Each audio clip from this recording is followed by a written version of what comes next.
Questions നമുക്ക് എന്ത് ചെയ്യാം, ഡിസ്കസ് ചെയ്യാം അല്ലേ. പിന്നെ ഫസ്റ്റ് ക്വസ്റ്റ്യൻ എന്താണ്,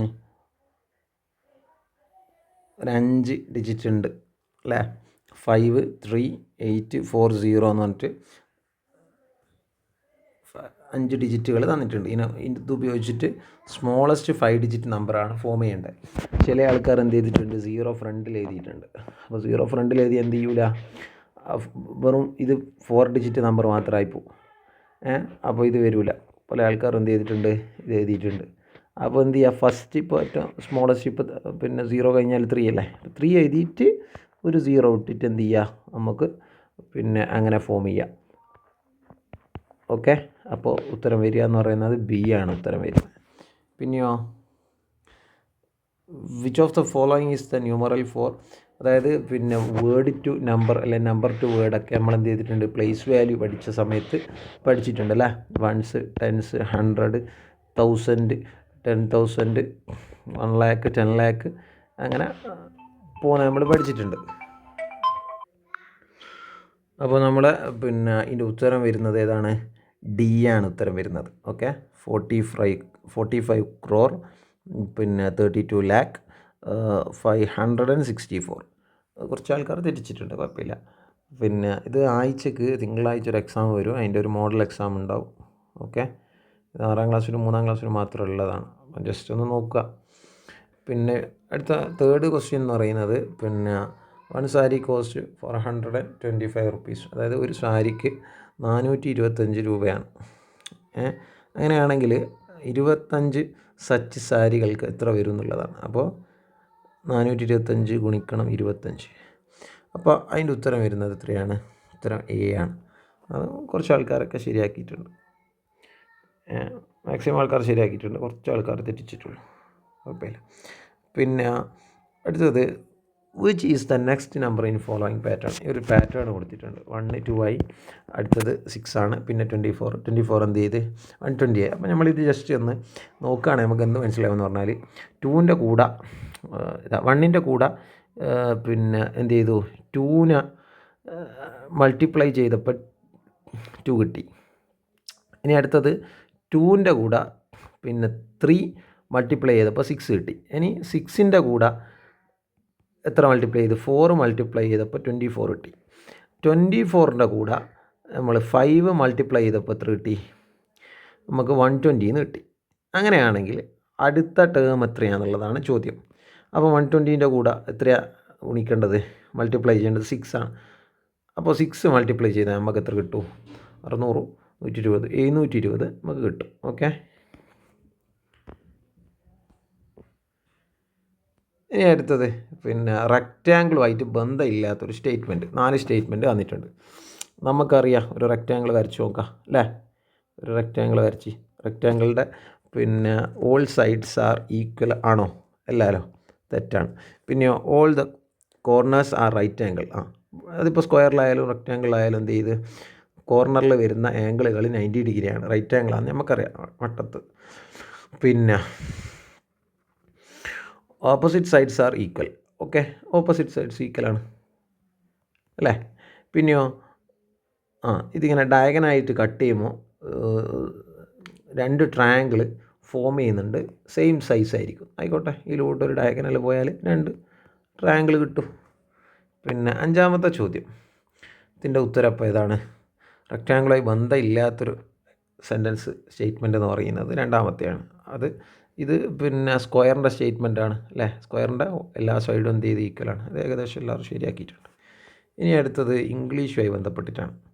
അതായത് ഒരു പാസേജ് തരും, എല്ലാത്തിലുള്ളതാണ് ആ പാസേജ് ഒരു നിള എന്ന് പറയുന്ന പിന്നെ റിവറിനെ പറ്റിയിട്ടാണ്. പിന്നെ അതായത് എന്ത് ചെയ്യുന്നുണ്ട്, അത് നേരോ സ്ട്രീമായിട്ട് മാറിയിട്ടുണ്ട്. സമ്മർ തുടങ്ങുന്ന സമയത്ത് സിറ്റിയിലുള്ള വേസ്റ്റുകളുണ്ട്, അൺട്രീറ്റഡ് ആയിട്ടുള്ള സീവേജുകൾ വരുന്നുണ്ട് അതിലേക്ക്. അങ്ങനെ കുറച്ച് കാര്യങ്ങളൊക്കെ പറയുന്ന, സാൻഡ് മൈനിങ്, മണലെടുക്കുന്ന കാര്യങ്ങളൊക്കെ പറഞ്ഞിട്ടുള്ള ഒരു സെൻറ്റൻസാണ്. അപ്പോൾ ഫസ്റ്റ് ക്വസ്റ്റ്യൻ എന്താണ്, name the river that passage talking about. ഒന്നുകിൽ നിങ്ങൾക്ക് പാസേജ് വായിച്ച് ക്വസ്റ്റ്യൻ വായിക്കാം, അല്ലെങ്കിൽ ക്വസ്റ്റ്യൻ വായിച്ചിട്ട് പാസേജ് വായിക്കാം. അപ്പോൾ എന്തിനെ പറ്റിയിട്ടാണ് പറയുന്നത്, ജസ്റ്റ് സിമ്പിളാണ്, നീളനെ കുറിച്ചിട്ടാണ് ഇവിടെ കാര്യങ്ങൾ പറയുന്നത് അല്ലേ. ഇനി 7th ക്വസ്റ്റ്യൻ എന്താണ്? What is destroying the site referred to in the passage? അതിൻ്റെ ഉത്തരം എന്താണ്? ഉത്തരം ഡി ആണ്. Narrowing of the river Nila. Okay. പിന്നെ ഈ സമ്മർ സീസണിലൊക്കെ പാലക്കാട് ഭാഗത്തൊക്കെ പോയാൽ, ഭാരതത്തിൽ പോയാൽ എന്ത് ചെയ്യൂ, ചെറിയ കൈത്തോട് പോലെ ഒഴുകുന്നതാണ്. What according to the passage is the reason for the diversion of rivers flow during monsoon season? Monsoon സീസണിലുള്ള അതിൻ്റെ പിന്നെ ഒരു കാര്യമാണ് ചോദിച്ചത് അല്ലേ. അപ്പോൾ അതിൽ 8ാമത്തെ ചോദ്യത്തിൻ്റെ ഉത്തരം സി ആണ്. ഫോർമേഷൻ ഓഫ് ഐലൻഡ്, ചെറിയ ചെറിയ ദ്വീപുകൾ, തുരുത്തുകൾ എന്ത് ചെയ്യുന്നുണ്ട്, ഫോം ചെയ്യുന്നുണ്ട് എന്നുള്ളതാണ് പറഞ്ഞത് അല്ലേ. പിന്നെ അടുത്ത 9ാമത്തെ ക്വസ്റ്റ്യൻ എന്താണ്? പിന്നെ 9ാമത്തെ question what according to the passage is the reason for the reduction of rivers water tension capacity? എന്തുകൊണ്ടാണ് അത് കുറഞ്ഞു പോകുന്നത്? അമിതമായ മണലെടുപ്പാണ് പറഞ്ഞത് അല്ലേ. അൺകൺട്രോൾഡ് ആയിട്ടുള്ള സാൻഡ് മൈനിങ് ആണ് നടക്കുന്നത്. പിന്നെയോ what can be done to protect the river from its implementing the mesh? ഇനി നമുക്ക് എന്താണ് റെമഡി ചെയ്യാൻ പറ്റുക? അപ്പോൾ അത് എല്ലാവരും 10 എന്ന് എഴുതിയിട്ടുണ്ട്. കംപ്ലീറ്റ് സെൻറ്റൻസ് എഴുതിയിട്ടില്ലെങ്കിലും പിന്നെ ശരിയാണ്. പിന്നെ prevention of sand mining and proper waste disposal. ശാസ്ത്രീയമായിട്ട് നമ്മൾ മാലിന്യത്തെ എന്ത് ചെയ്യണം, ഡിസ്പോസ് ചെയ്യണം. എന്നിട്ടോ മണലെടുപ്പ് നമ്മൾ എന്ത് ചെയ്യണം, തടയാൻ വേണം. 11ാമത്തത് among the following which one is an essential dietary factor that does not contain any nutritional factor? അപ്പോൾ ഇംഗ്ലീഷിൻ്റെ ഭാഗം കഴിഞ്ഞ് പിന്നെ മാത്സ് കഴിഞ്ഞ് അല്ലേ. ഇനി സയൻസിലേക്ക് പോവാണ്. അപ്പോൾ അടുത്ത ഏതാണ്? 11ാമത്തെ ഉത്തരം എന്ന് പറയുന്നത് നാരുകളാണ്, ഫൈബേഴ്സാണ് അല്ലേ. നമ്മളെ വായൻ്റെ കൂമ്പിലെല്ലാം എന്തുണ്ടാവും, ഫൈബേഴ്സ് ഉണ്ടാവും അല്ലേ. പിന്നെ ഡോക്ടർ അഡ്വൈസ്ഡ് റിക്കറ്റ് എന്ന് പറയുന്നത് ഒരു ഡെഫിഷ്യൻസി ഡിസീസാണ്. എന്തിൻ്റെ ഡെഫിഷ്യൻസിയാണ്? പിന്നെ ദിവസവും നമുക്ക് അത് പിന്നെ സൺലൈറ്റ്, ചില കുട്ടികൾക്കൊക്കെ മഞ്ഞുണ്ട് എന്നൊക്കെ പറഞ്ഞാൽ രാവിലെ വൈകുന്നേരമൊക്കെ എന്ത് ചെയ്യും, വെയിലത്ത് നിൽക്കാൻ വേണ്ടിയിട്ടൊക്കെ പറയും.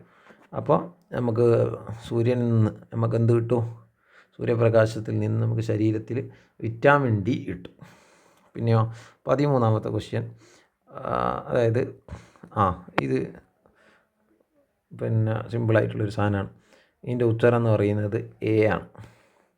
അത് നിങ്ങൾക്ക് വേണമെങ്കിൽ ഈ ഐഡിൻ സൊല്യൂഷൻ ഇല്ലേ, അത് നമ്മളെ ഈ പൊട്ടാറ്റോയിലെല്ലാം എന്താണ്, ഉരുളക്കിഴങ്ങിലൊക്കെ സ്റ്റാർച്ച് കണ്ടെയ്നുണ്ട്. അപ്പോൾ ഒരു പൊട്ടാറ്റോ മുറിച്ചിട്ട് ഒരു ഡ്രോപ്പ് പിന്നെ ഐഡിൻ സൊല്യൂഷൻ ഇറ്റിച്ച് കഴിഞ്ഞാൽ അവിടെ ഇങ്ങനെ ഒരു നീല കളർ, അതായത് സ്റ്റാർച്ച് കണ്ടെയ്ൻ ആയതുകൊണ്ട്. സ്റ്റാർച്ച് എന്ന് പറയുന്നത് കാർബോഹൈഡ്രേറ്റിൻ്റെ ഒരു കൂട്ടം, കാർബോഹൈഡ്രേറ്റ് ഇങ്ങനെ സ്റ്റോർ ചെയ്യുന്ന, ചില ഫുഡ് ഐറ്റത്തിൽ സ്റ്റോർ ചെയ്യുന്ന ഒരു പരിപാടിയാണ്. അപ്പോൾ ഐഡിൻ സൊല്യൂഷൻ നമ്മൾ ആഡ് ചെയ്ത് കഴിഞ്ഞാൽ, അപ്പോൾ നമ്മളിപ്പോൾ അത് മാത്രമൊന്നുമില്ല, നമ്മൾ കഞ്ഞി വെള്ളത്തിൽ ടെസ്റ്റ് ചെയ്യും, അല്ലെങ്കിൽ പിന്നെ ചവച്ചരച്ചിട്ട് പിന്നെ ചോറിങ്ങനെ ചവച്ചരച്ചിട്ട് പിന്നെ അതിലൊത്ത് കുറച്ച് എന്ത് ചെയ്യും, ഐഡിൻ സൊല്യൂഷൻ ഇട്ടാലും പിന്നെ ഡീപ്പ് ബ്ലൂ കളർ കിട്ടും നമുക്ക്. പിന്നെയോ ലാസ്റ്റ് 14, 15 2 ചോദ്യങ്ങളും കൂടി ഇട്ടല്ലേ. അത് നമ്മൾ പിന്നെ മാപ്പ് വരക്കുന്നതുമായി ബന്ധപ്പെട്ടല്ലേ. പിന്നെ ഇതിൻ്റെ ഉത്തരം എന്ന് പറയുന്നത് പിന്നെ ഇതാണ് വരുന്നത്.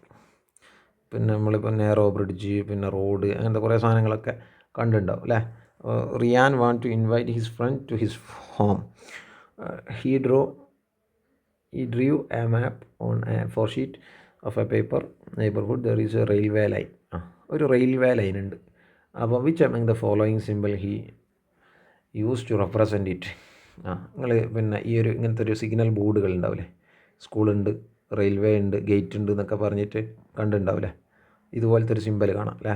പിന്നെ ഇടുങ്ങിയ പാലം എന്നെല്ലാം പറഞ്ഞിട്ട്, പിന്നെ ഇടുങ്ങിയ റോഡ്, ഇടുങ്ങിയ പാലം, അങ്ങനത്തെ കുറച്ച് സാധനം കാണാം. Okay. Last question, which form of energy is present in all substance? നമ്മൾ പറഞ്ഞിട്ടുണ്ട് സബ്സ്റ്റൻസിൻ്റെ ഉള്ളിൽ അടങ്ങിയിരിക്കുന്ന എനർജിക്കാണ് കെമിക്കൽ എനർജി എന്ന് പറയുന്നത് എന്നുള്ളത് നമ്മളെ 2nd ചാപ്റ്ററിൽ നമ്മൾ പഠിച്ചൊരു കാര്യമാണ്. രാസം, ഊർജ്ജം, കെമിക്കൽ എനർജി എന്നുള്ളത്. ബാറ്ററീൻ്റെ ഉള്ളിലുള്ളത് കെമിക്കൽ എനർജിയാണ്. പിന്നെ അത് പുറത്തേക്ക് വരുന്ന ഫോം വ്യത്യാസം ഉണ്ടാവും. വിറകിൻ്റെ ഉള്ളിലുള്ളത് കെമിക്കൽ എനർജിയാണ്. അങ്ങനെ ഏത് സബ്സ്റ്റൻസിൻ്റെയും ഉള്ളിൽ പിന്നെ പ്രസൻറ്റ് ചെയ്യുന്ന എനർജി എന്നുള്ളത് കെമിക്കൽ എനർജിയാണെന്ന് പറയുന്നുണ്ട് അല്ലേ. ആ ഒരു സബ്സ്റ്റൻസ്, ഇപ്പോൾ പെട്രോൾ ആയിക്കോട്ടെ അല്ലെങ്കിൽ വിറകായിക്കോട്ടെ, അത് കത്തിക്കുമ്പോൾ നമുക്ക് എന്ത് കിട്ടും, ഹീറ്റ് കിട്ടും, ലൈറ്റ് കിട്ടും. ഇനിയോ ബാറ്ററിയിൽ നമ്മൾ പിന്നെ കണക്ട് ചെയ്തിട്ടൊരു ഇത് കത്തിക്കുമ്പോൾ പിന്നെ നമ്മളെ ഇൻവെർട്ടറിലൊക്കെ നമ്മൾ എന്ത് ചെയ്യുന്നുണ്ട്, സ്റ്റോറായിട്ട് ഇലക്ട്രിക്കൽ എനർജി ആയിട്ട് പുറത്ത് വരുന്നുണ്ട്. പക്ഷേ ഉള്ളിലുള്ളത് ഏത് സബ്സ്റ്റൻസിനും ഉള്ളിലുള്ള എനർജി കെമിക്കൽ എനർജിയാണ് നമ്മൾ പഠിച്ചതാണ്.